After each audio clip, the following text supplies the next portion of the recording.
off. BDS watching from home for the first 2 days. Rogue get a chance at a bit of revenge, bit of redemption after that tragic loss to Team Heretics. Welcome to Cash Desk. I'm Drakos. This is Jackspectra next to me. We're gonna have a good time. It's gonna be great. I'm super excited. I hope we'll see some chaos, as we spoke about, from Malrang and 113.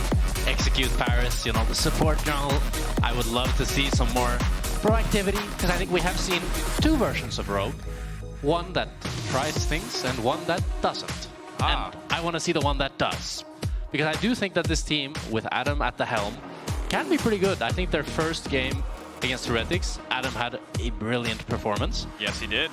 And it has been now, he's up against a struggling Irrelevant. So, also against his former team. A little bit of revenge buff, maybe. Like that. Just sprinkle a little narrative in. Yeah. Going. A little revenge. Adam on his Korean winter arc.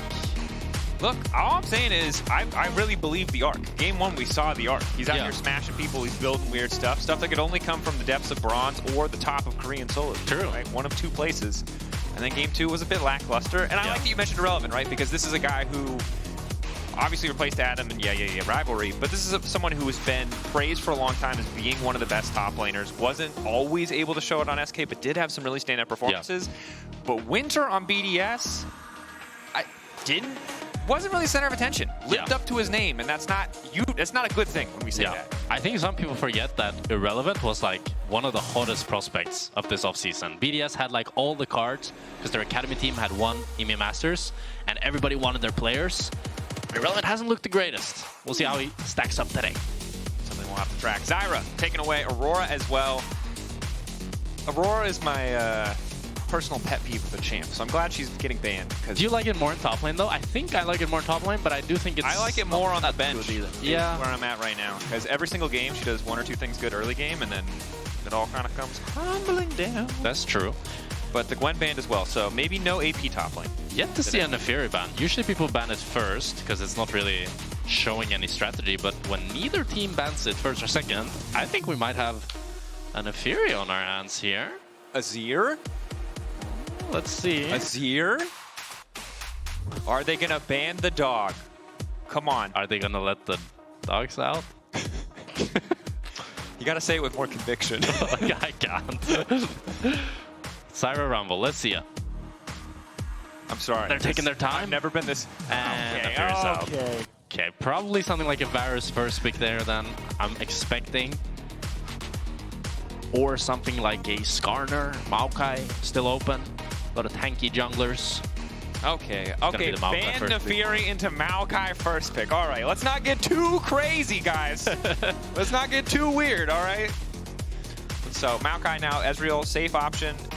Certainly lets them just lock something in early and forget about bottom lane for the most part. Ashe instead. Ashe, great pick for Patrik. Game 1, yeah, it looked good on it. Looked fantastic. Yeah. And obviously a lane dominant pick as well, so wouldn't mind seeing it. I do wonder, like, looks like it's going to be the Ezreal, actually. Yeah, as you said. I wonder if they're going to go for an aggressive jungler here into the Maokai, because there's kind of two options you can take. Either you just match the tankiness, which is what they do, or you go for something aggressive early and try to invade it. But it's going to be tank versus tank junglers, which does mean that it's a lot of proactivity that is possible for both of them, but not the most, like, exciting individual champions. Yeah. And we saw Patrik briefly hover the Varus before locking the Ezreal. Lethality Varus would be what I expect Ice to go for. Yeah. But also do Kai'Sa. But again, it's a bit more... Could do Kai'Sa, but not the best synergy with Maokai. And I do think Ice, for me, strikes me much more as a Varus player than Kai'Sa. Last year, I think domestically, he was probably our best Lethality Varus player. Yeah. And just in terms of Q's hit, really. Yeah. The most important metric. And there it is. All right. Wow, it's 5-0, actually. We said chaos, they said, as long as you think the vanilla bean is chaotic, part of this particular Well, it's game 1, the first 3 picks. You gotta earn, well, this is the thing, 4-5, no top laners locked yet. We were hyping up this Adam Irrelevant matchup. Yeah, let's see if Adam brings back the gods. It was Gourds, actually. Renekton was in there, too. But people really like their acronyms. They're not gonna say Gourds, bro. All right, I'm just saying, I get flamed when I bring up narrative, but people will just spell any word they want with someone's champion. Alistar locked. Yeah. Okay, so again, really stable. I feel like you can go anywhere from here with these drafts. Yeah, I'm not expecting too much spice in either mid lane position. Probably just going to be a control mage trade. Maybe a little Orianna, a little Victor. I like the Silas ban on the side of Rogue. They do have some good ultimates in the form of Alistar, a classic. And I think you could go for something like the Yone on the side of BDS and just have Maokai as the sole AP. But I also think just the control mage, it works well at killing the tanky Alistar and Skarner. Yeah, you got some good proactive engage from the Rell, some good reactive engage with the Maokai ultimate, some disengage there too. Overall, want a little bit more firepower here, I think, from both sides. Okay, so I'm 100% sure it should be the lethality Varus into the Ezreal, but we did see Carzzy go on hit yesterday, so there is room for that. I mean, when you're against Alistar Skarner, it's tempting to go on it, even if it's a little bit weaker for the lane, because it just gets so hard to play like team fight. If you have good DPS on mid and top, you can go on it Varus. Or you can go lethality, I mean. But I just want to out-push an Ezreal. That's all I want, Jackspectra. I don't need the dopamine of someone. Are you the Varus? You're the POV, you're the Varus.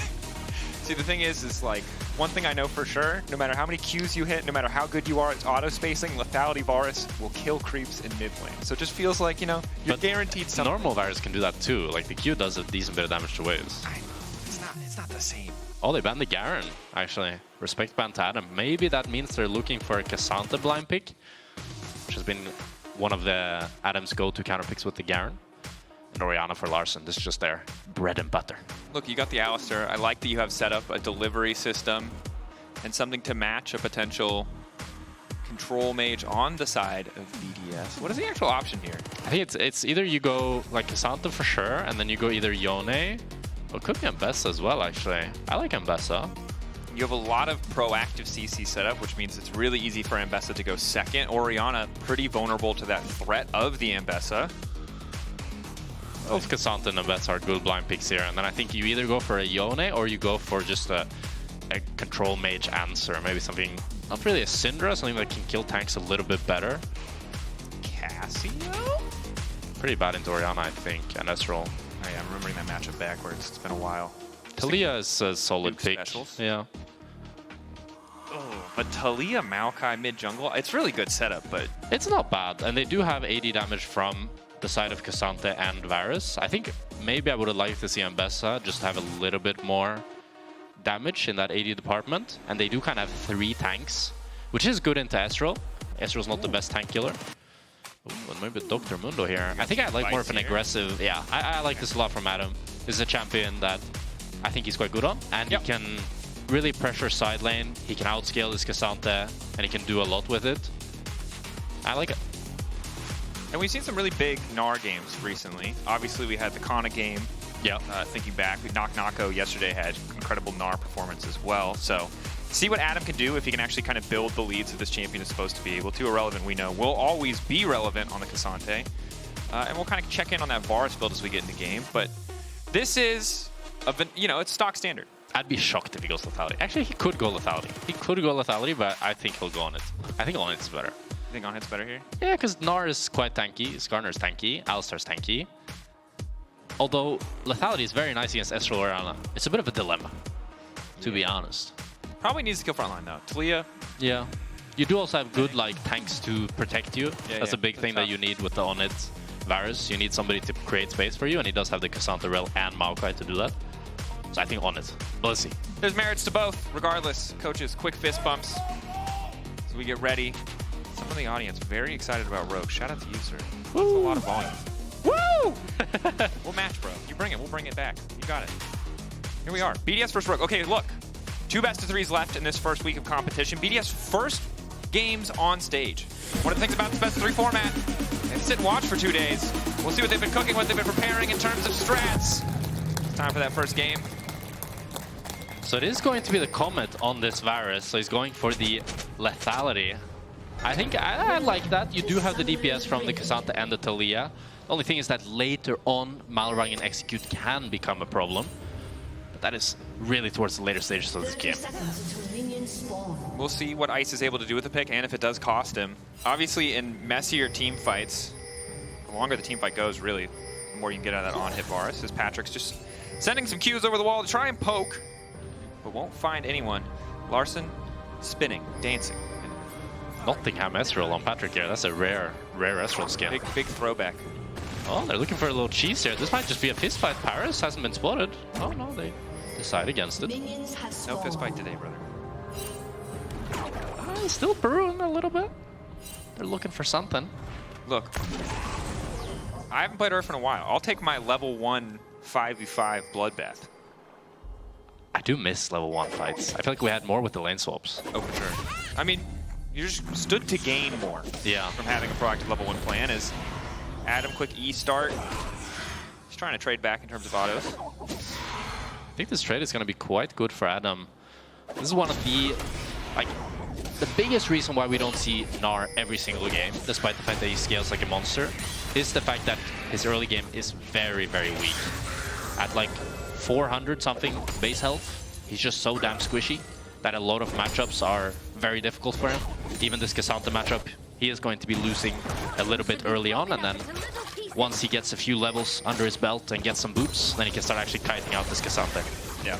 As much as a lot of the Gnar lane phases do kind of just look like Gnar kiting, poking, having that extra movement speed, it really is one mistake. Yeah. That can just throw the entire lane phase away. As Execute.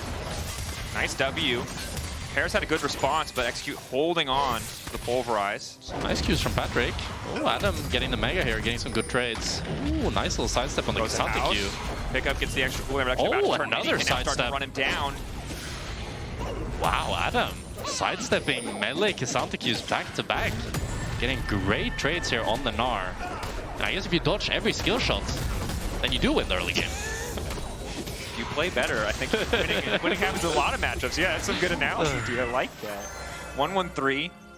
Could look to go bot and support here. I mean, you're a bit of an awkward spot. Ezreal before that first back. I think he's maybe scared of getting invaded here, and that's why he's deciding to do Krugs first. Because they do have the bot prio with this rogue bot lane. Yeah, I will say, having Malrang and 1-1-3 both in a game, neither of them playing like a psycho ganking jungler, is a little sad. Understand it from the compositional perspective, but, you know, I like my phase rush Jarvan jungle. A little niddly. He hasn't really cooked. Did he cook much last split? He didn't really cook anything. He hasn't been cooking as much. Yeah. Maybe that's what they need. I don't know. I liked it conceptually, but I don't remember a lot of the options working. Creative rune choices. Yeah. I think stability might be what Rogue needs. It's hard. We go back and forth. Some games are like they need a little bit of this. They need a little bit of everything, maybe. Yeah. But a winning bot lane certainly won't hurt.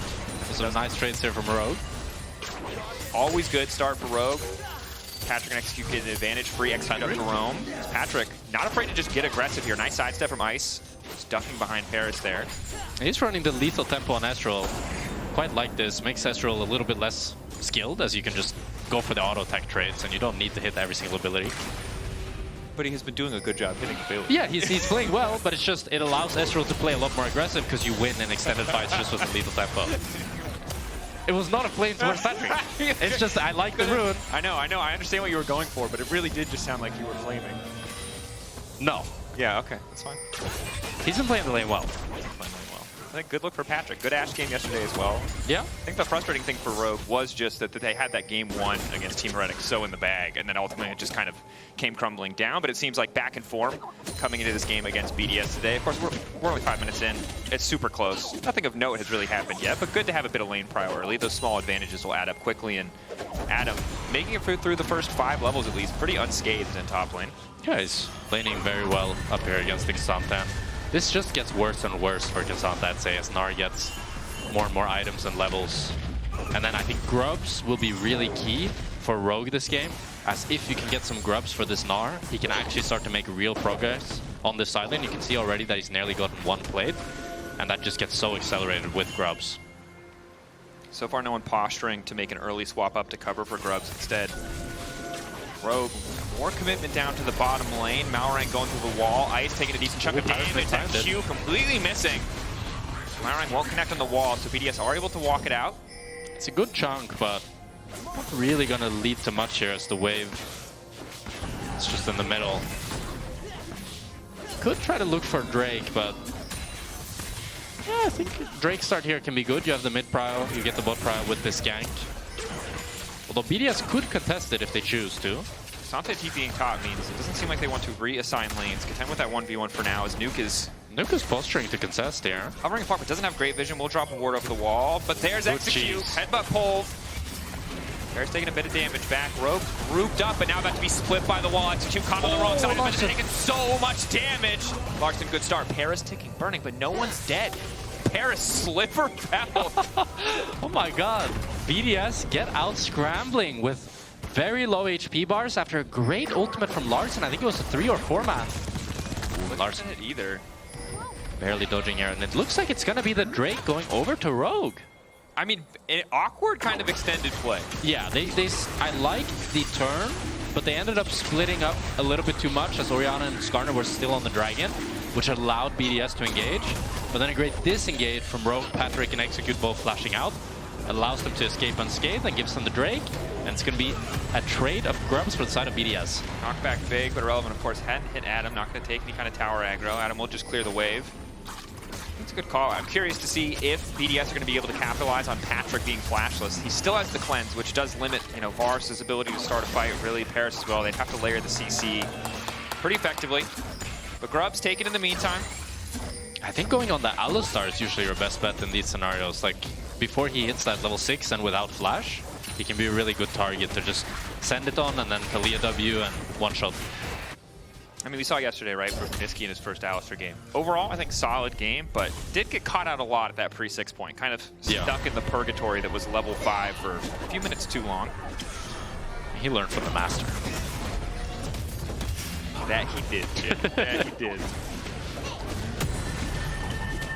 Now the trades are starting to look a little bit more Adam favored here. Oh, Malrang looking for another gank. Parus not flush. Goes in, huge knockup. Again, going for the support angle here. Parus is about to get taken down. Patrik wants to keep this one going. Leading forward, will get locked up. That's first blood. Nuke on the way in as well. Ice, decent damage fired back. Nuke doesn't want to commit anything. It's great proactivity from Rogue here. Just back-to-back ganks from Malrang.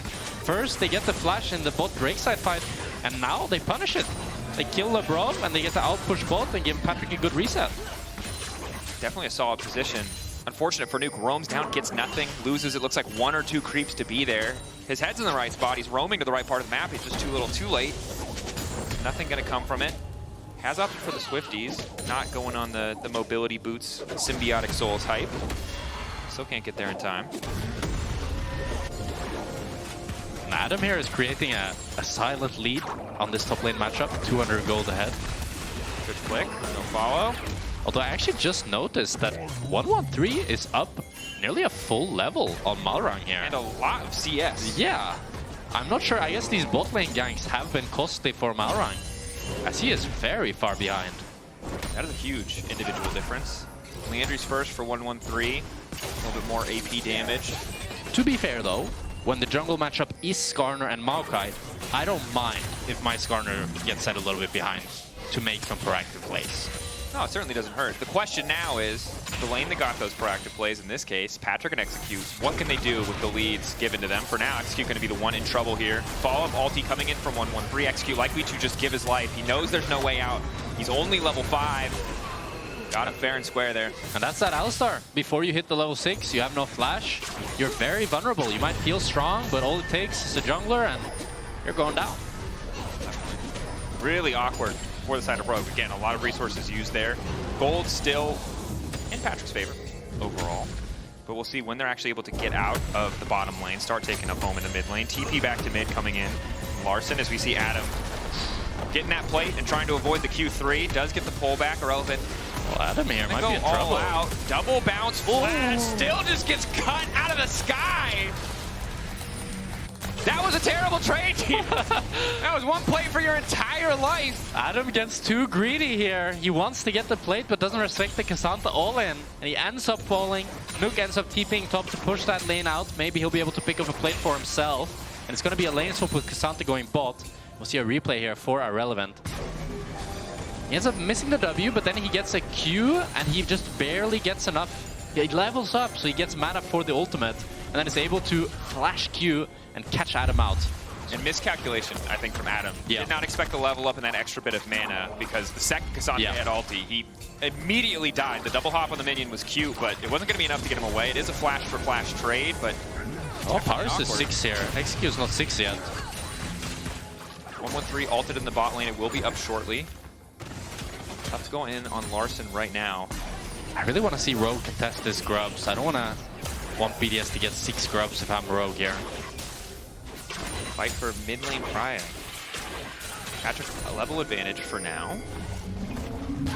Decent XP lead, Nuke just fishing. BDS, I think, feeling a little bit scattered this game. The gank bot looked good, the rest of it has been a bit all over the place. Rogue are going to get full control here, taking all the vision. See if BDS Nuke might be able to find an ulti here, though. Want a man advantage, so they're roaming Irrelevant up as proactively as they can. Adam has TP. Execute about to get flicked back, but he just hit level 6, so that small window essentially disappeared. Yes, they do get his ultimate, so any refights they take. Good poke from Patrik onto Nuke and 113, but it's going to be the scrub startup here for BDS. Now Alistar no ulti.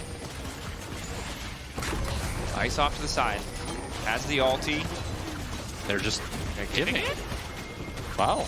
BDS got 4 already, so at this point, flick onto Larssen, not going to take him over the wall.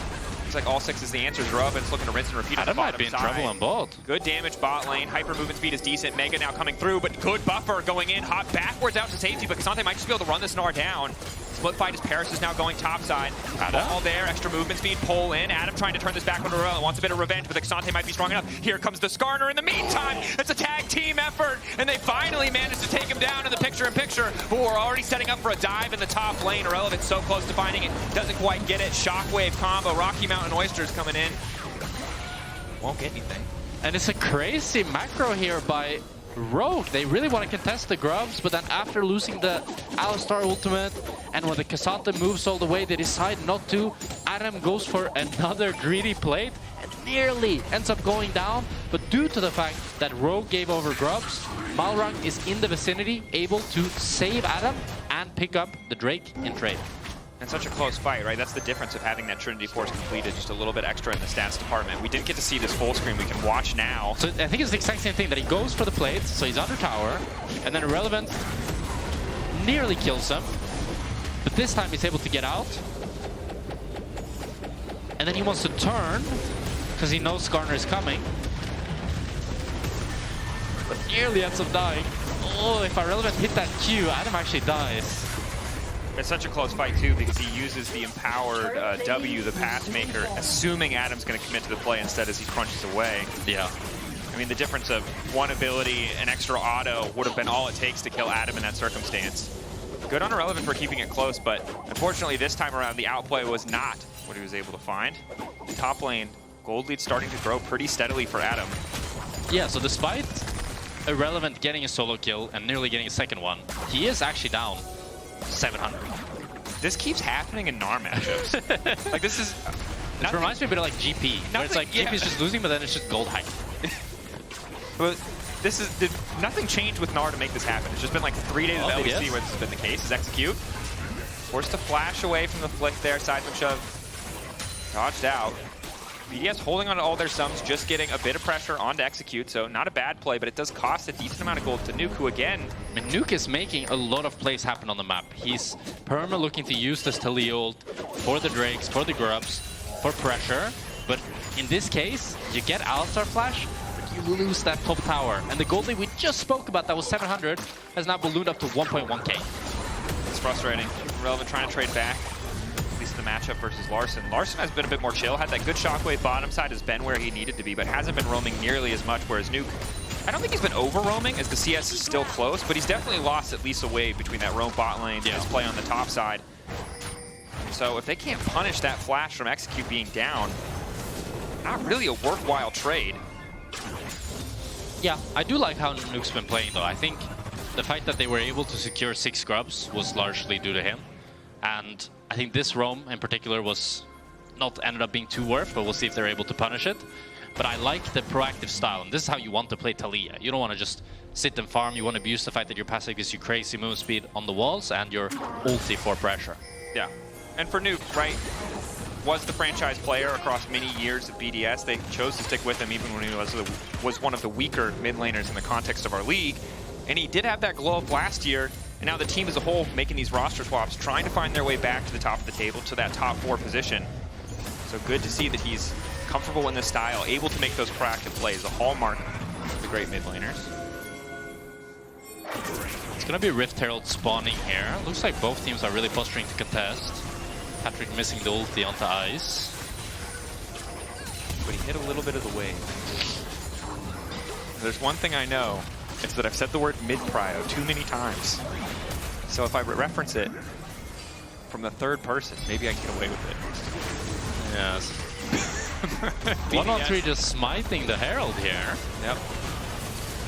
As XG losing half his health, Malrang now going in, but it's so disjointed. Larssen is now arriving to the fight. Maybe if they group up for him, the Shockwave ball placed in the middle, but Malrang now flashing out. What? Shockwave, they got him! Baited! XG goes in, but now the follow-up isn't there. He's burning, he's ticking. The cow might drop down, but at least they got 1 kill back. Execute is gonna live, Rogue.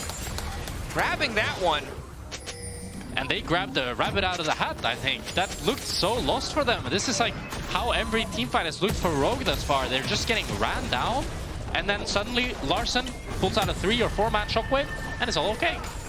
Look, you know, you don't want to have to rely on it, but it's good that it's been there twice, has the level 11, doing a decent amount of damage, and we'll look at it again here. Keep your eyes on the... And again, it's so disjointed. Larssen is on the other side of the wall when Execute is face checking. Look where Larssen is. He can't do anything in this fight. The support and jungle are going in way too early. But then, it's BDS that don't see the ball, walk into it, 3-man Shockwave. And then Execute somehow lives. Magic. Calculated. They are a magician team. How do they do it? What's the secret? In this case, BDS, you know, maybe it's the pool party Orianna. The blue ball, slightly harder to see. Little advantages, like the headhunter in Italy. I mean, it can be hard to see in the heat of the moment, especially when you have like Maokai ulti coming out, Rell stuff. Also, it's one of those things where as you go later in the game and Orianna gets more items, and you're not playing a game where you're playing across 3 lanes, but it becomes that one objective, you start to call things out like that. That's true. But start of that fight, Larssen was not a part of the problem. So, fair mistake, I think. Yep. And now it's the 3rd Drake here for Rogue. This is crucial. If they can get this Ocean Soul point, they can really set themselves up for success, but it's full position here held by BDS. And Adam is on a good flank, but Rogue needs to face check. Nice poking a bit. You mentioned it earlier, though. A lot of beefy frontliners here. Really needs to hit that back. Oh. Good combo! 3-man going in. BDS trying to fire back. They're going to hit multiple members. Ice with the next one ulti. Locking up 3. All eyes on Larssen as he tries to make it to safety. BDS, not enough gas left in the tank. Forced to back away. Only Parus will fall, but Rogue set up to take the Drake. And it's a great engage by Execute here into a 3-man Shockwave. Adam was quite far away, but it doesn't end up mattering as they just get the pick. They lose the mid tower, but they get that crucial soul point. Adam might be in trouble. Has the crunch to get away. Irrelevant. Just poking around, maybe hoping to find an exit kill as it's just Patrik and Malrang on the objective. But there you are, soul point. The Rogue are looking pretty clean. Now there's one thing I want you to pay attention to in this fight because it ended up being quite crucial. BDS, after this first engage, beautiful Orianna ult, are able to actually get onto Larssen. Look at Larssen. He gets Maokai W, but 1-1-3 cues him out of the Taliyah W, so they're not able to actually take him down. And that has been kind of the story of BDS, never being quite on the same page with this new jungle support. Yeah, I mean, tragic in the way that comes out. You know what 1-1-3 is thinking.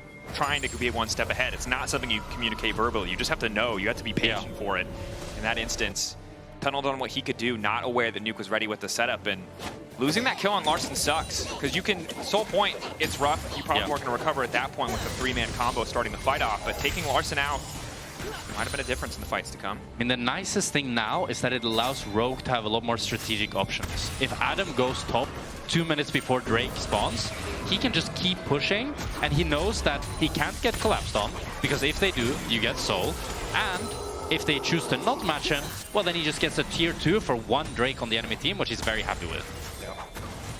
And I think one of the struggles right now for BDS is that Irrelevant is so far behind in the context of this 1v1. They did, of course, blind pick for him, but with Ice going the lethality build, as we mentioned earlier, a lot of upfront damage, and in a more extended fight where you can hit lots of Qs, you can match the on-hit Varus, but as we've seen, most of the fights that have started from Rogue with this combo, with the Shockwave. Oh, Nuke.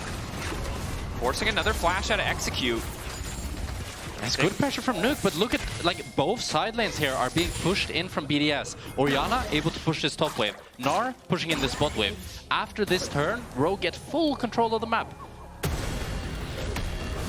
I mean, again, Nuke, good job getting Alistar flash on cooldown every single time. You're talking to me, it's like your son. Good job. You did good, buddy. You did. Playing your heart out there. I'm proud of you.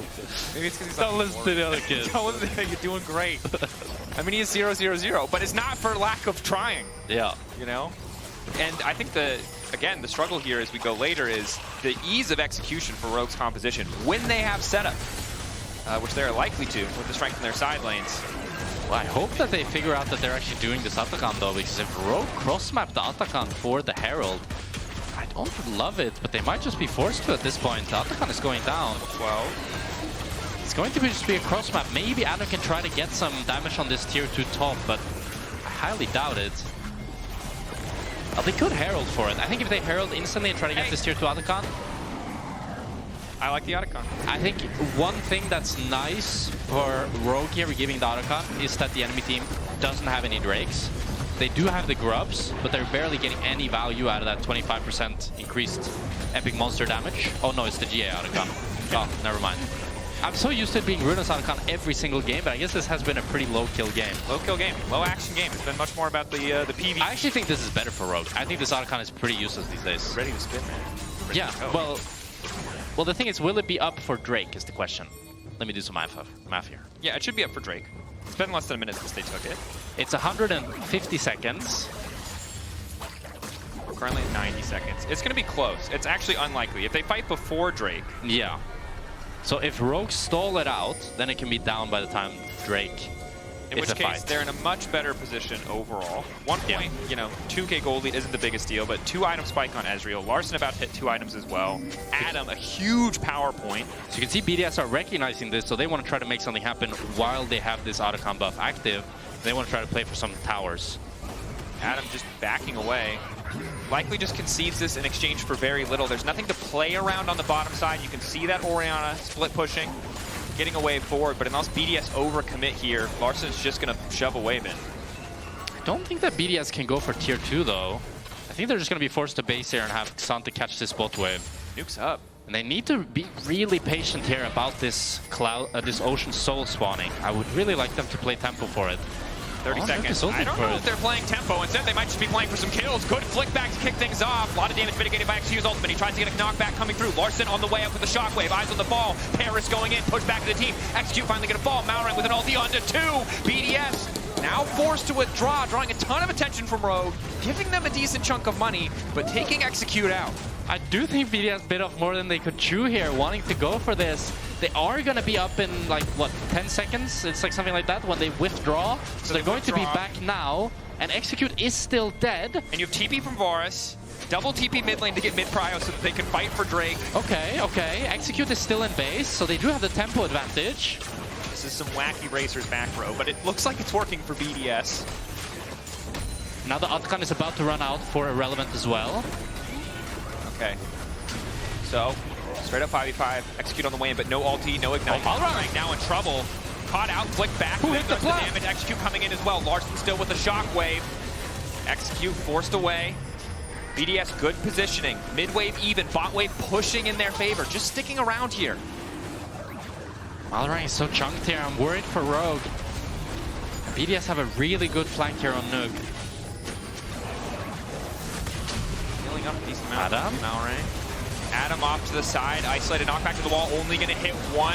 Adam is down. Follow-up coming in. Adam taking out the equation. Now Irrelevant is starting to chase. 1-1-3 ready to go in. Initial knockup comes in, but Larssen not in a great place to use the ulti, and it's all starting to fall apart. Larssen face first in the nuke. Ice still waiting over the wall. It has to come down to Patrik. Larssen's ult already used. Flash already used. Rogue on the retreat. The objective?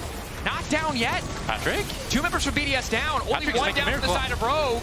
Patrik just continuing to hit. It has to come down to Irrelevant. Irrelevant look for the reset, but he's forced to dash backwards. Trying to take it out safety. Big Q from Ice, but he can't finish the kill. Neither side's going to get the Drake. Flick back onto Malrang is nice, but they don't have the damage to kill a tank. And now it's Patrik. All eyes on him. He sidesteps the Q. Malrang going in. Knocks Ice back of the wall. Patrik. Q ready to fall. JCC is there. Boom. Alley-oop to beefy boy to the front line. Making it happen. the soul! And I doubted him, but damn, what a game Patrik is having here. He's hitting the crucial cues. He's positioning beautifully, using this lethal tempo to get off all the auto attacks. And that's gonna be Soul going to Rogue. And that was after Adam got caught. BDS had full control, but again, they want too much. 113 chases in. And let's watch the replay now. Actually, we can pull it down. So it's Adam going for this flank, right? Yeah. But Nuke is holding the line beautifully. They CC chain him down and he's dead. In a normal world, this means Drake for BDS. But 113, he wants to go for too much. He fail flashes the Alistar combo and ends up going down, and the rest of BDS are now committed. With a beautiful kiting here from Patrik, he's able to take down both the Rell and the Maokai, and then get some good damage onto the K'Sante and the Taliyah. And Patrik is just holding his position. He's gliding, he's auto-attacking, he's landing the crucial cues, and he's able to take down this K'Sante. Then he realizes their carries are still sticking around. BDS don't want to give up. They don't want to give up anything. Patrik dashes over the wall, sidesteps the Varus Q, flashes the Varus E. If he hit that ulti, it would have been like full montage, but kills nearly all of them. Gets the Ocean Soul. Patrik is idiot! Patrik! I mean, great moment from Patrik, right? 6-0-1, popping off the Ezreal. Really, life or death sidestep on that Varus Q. Would have killed him, most likely, given the amount of items that Ice has under his belt. And this is such a needed confidence game for Patrik. Oh, 100%. On a high-skill champion that he's showing off mechanically, showing that he still got it. He's still got some tricks left in the pocket, and that he can actually carry team fights again. Love to see it. Good. And again, we see something similar for BDS. A story, I will say, of the season so far, although this is their first game, we'll just remember that. But again, moments where the team is a little bit disjointed. 113 failing the combo. Flickback does hit Larssen in that fight, but there's no follow-up damage. And now it's an Ocean Soul on this Gnar. Look how annoying he can be. He doesn't care about K'Sante. Soul red buff. Yeah, he doesn't care about any of this Well, K'Sante. if he gets too close to the wall, maybe he might start to care. Yeah, maybe he didn't. Adam, I think you need to care. Okay, he cares now. It's a little too close. Adam likes to play with fire this game, that's for sure. Definitely does. Oh, and a TP behind from Nuke here. He might be cooked. This is the angle they're looking for. If they get this pick, it'll be a much easier angle to contest the Baron. If they take too long to go bad, they get the flash out of Adam at least. That really lowers a lot of the potential Mega Gnar combos or flanks. But has Malrang started the Nash here? He has. He has started the Nash, but it's so low. It is a TP in from Larssen. And they do have TP on Adam. This is going to be a 5v5 fight, ladies and gentlemen. BDS trying to approach. Throwing a bit of poke down into the pit, but Larssen execute waiting together. Adam TP is very far away. Grouped. Getting lower, Malrang might just risk the 50-50. Execute spotted by Parus. Good marking the Alistar. 113 now ulting to try to zone them out of the pit. It's the 50-50 and 113 wins those. BDS. A little sign of life here. Adam ultied by Ice, but now on the retreat. Looks like Parus might just be sacrificed. Adam chasing. BDS got what they came for. Showing more discipline this time, just backing away, getting a bit of poke and leaving. They got the Baron, they don't need anything else. Rogue, you have the Ocean Soul, you have the pressure on the side lane. You don't need to start Nash. And if you do, you gotta fight. You can't flip it against the Maokai. They did. They flipped it against the Maokai. They might get the mid tower in return at least, but you know what this means, Drakos? Yes. No, I don't. Tell me. This means we're going to Elder. Hell yeah, we are. Which this is the second game we casted that Rogue went to Elder. But the other one went to 60 minutes, so... Oh, flash in. Knockback doesn't hit. Nice knockback coming in from 113 to stop the engage. Parus! Shoot out. Parus looking to re-engage. Nuke now ready to fire back. Keep your eyes on Ice. Those Qs are all that matters. They don't have the damage! They don't have the follow-up! They got one rotation of cooldown, so they don't kill everybody. There's just nothing there. And it's the Ocean Soul that's keeping them alive. The re-engage from Parus looked so good, but it didn't matter. And it's such a good point. The Ocean Soul against the lethality Varus and the Taliyah. It's painful. It's so painful. What used to be a sure thing on a pick, like we can watch this. I mean, I love the confidence from Execute to go for this, but he actually 113 buffers the Q so that Execute gets knocked out of range, which means the Orianna ult doesn't land. And then a great flash engage from Parus. He gets a 3-man into a stun, but there's no follow-up. All right, you were right. I think on hit Ezreal or on hit Varus might have been better. Well, he does have anti-heal now, at least, so that should help a little bit in these extended fights. No, I'm in a confirmation bias here. Just say I agree. Yeah. We'll see if it's enough. The struggle here is if you do not hit Larssen or Patrik, that poke doesn't mean a lot. Yeah. And you and Nuke at the same time need to hit that priority target. BDS want to play for tier 2 top here. They do have everybody here, but Rogue are matching. Might be another fight. Varus arrow, bit of poke, taking away the Celestial opposition at the very least. Flip back on execute. Okay, huge chunk. So Malrang on the flank, and BDS, are they stepping too far forward? That's a crazy flank here. Parus going right over the wall. I mean, you gotta respect it. It's gonna be Elder spawning in 30 seconds here. Irrelevant still pushing. Rogue clearly just want to get a pick before this objective. Irrelevant might be in trouble here. Hughes hitting. Does have flash. Flow starting to come through. Unstoppable now, forced to flash away. Has the blast cone there too, as BDS a bit split. They will decide to recall. Do not want to concede any more position around this objective than they have already, as Adam. Rogue are fully chasing here. If they kill him, that's Elder. Up from the wall, 4-second recall timer. Irrelevant. Oh, they're double TPing now. Patrik has to be careful not to overstay. That's both TPs down. There's nowhere else really on the map the Rogue would want to play for. Elder spawning now. Let's see if Larssen decides to TP in instantly, or if he goes to the top wave. Does TP in. Rogue forced to play through bot, but they don't really have a wave, whereas Rogue have a decent wave in the mid lane. Losing this fight very likely means losing the game for BDS. This mid wave is primed for pushing right now. Adam stacking Rage. BDS trying to get bot prio. Adam hiding, waiting over the wall. This is the fight that will decide the game. Combo.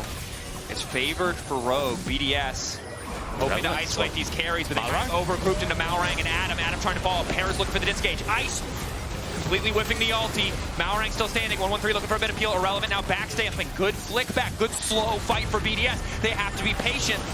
But they lose focus.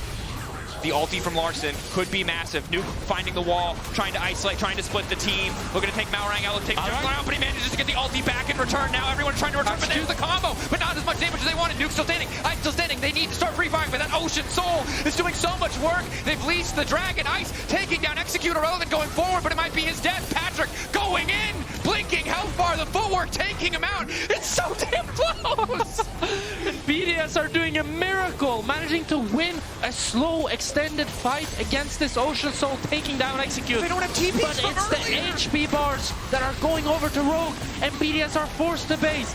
Maokai is in range, but he doesn't have flash. Can he steal it? 3K, there's no way. It's Ice channeling. Not even gonna get the Q.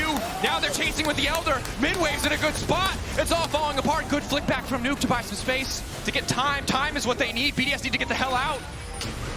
Well, they will walk away. And Nash is in 1 minute, so Rogue cannot use really Nash and Elder at the same time. So we have to see them play incredibly proactively with this Elder. Push out a side lane, move to mid, and dive. They have so many tools to get it done. The Skarner coming through the walls. It should be pretty impossible. But BDS have decent wave clear without the Baron. It's so easy for the lethality Varus, the Taliyah, to stop that push from coming in. Be a big commitment from Rogue. You mentioned earlier, hey, get some of that confidence from some of those earlier plays. It takes a lot of confidence to go for an aggressive move like that. I think Rogue really need a pick somewhere, because if Taliyah puts up the wall with the wave clear of Varus plus Taliyah, it's really hard to actually make anything happen.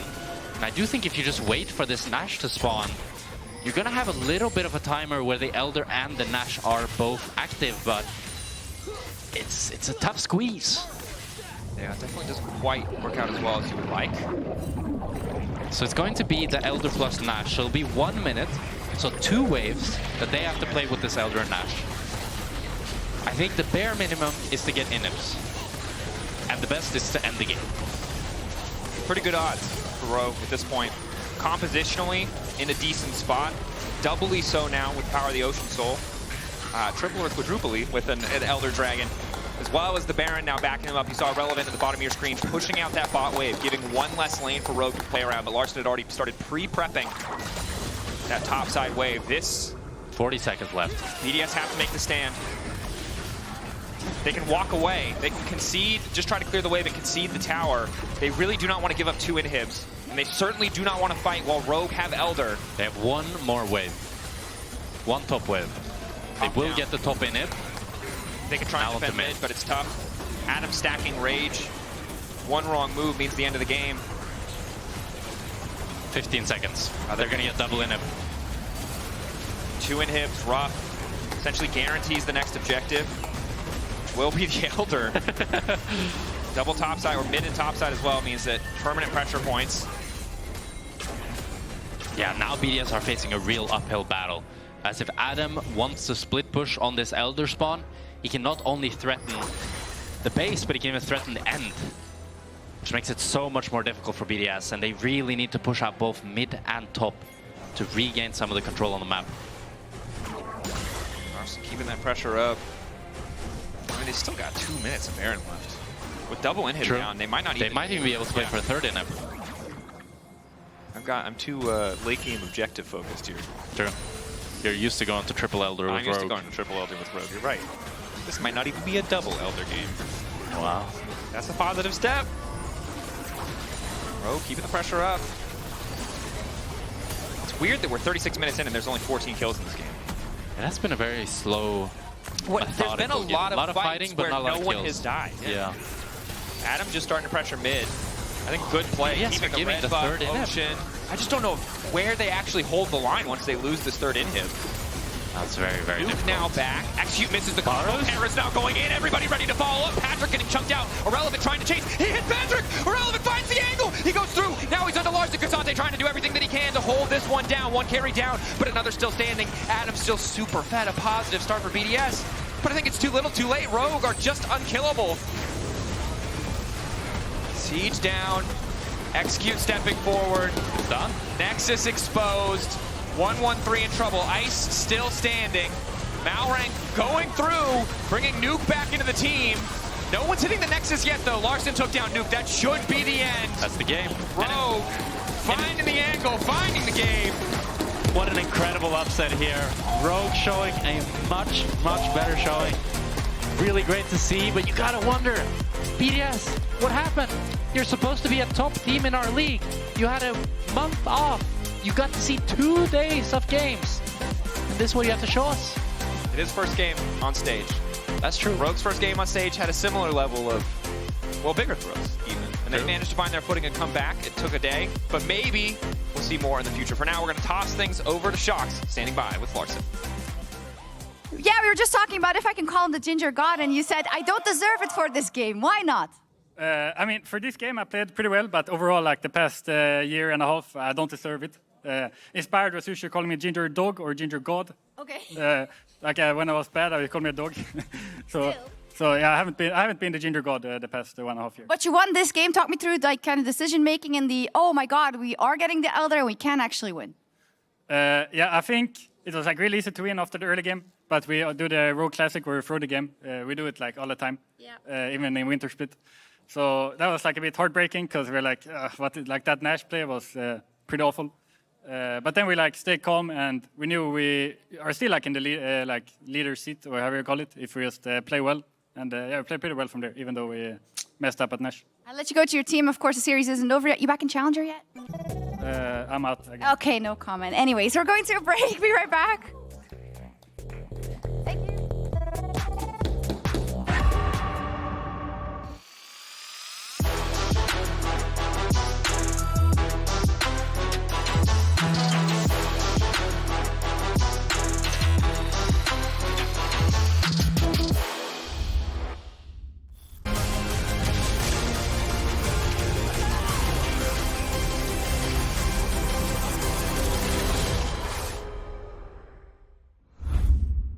He doesn't like that. Look at him, he's a good boy, but he don't like that. Maybe we could play some A rounds or something like that. I mean, this is map, right? New tower, new objectives.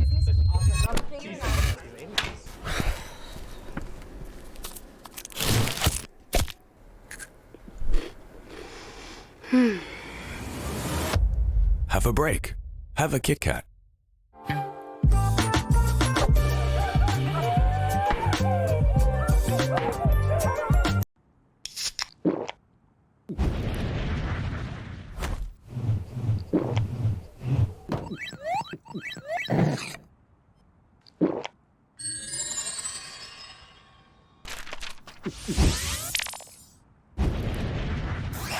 Red Bull gives you wings.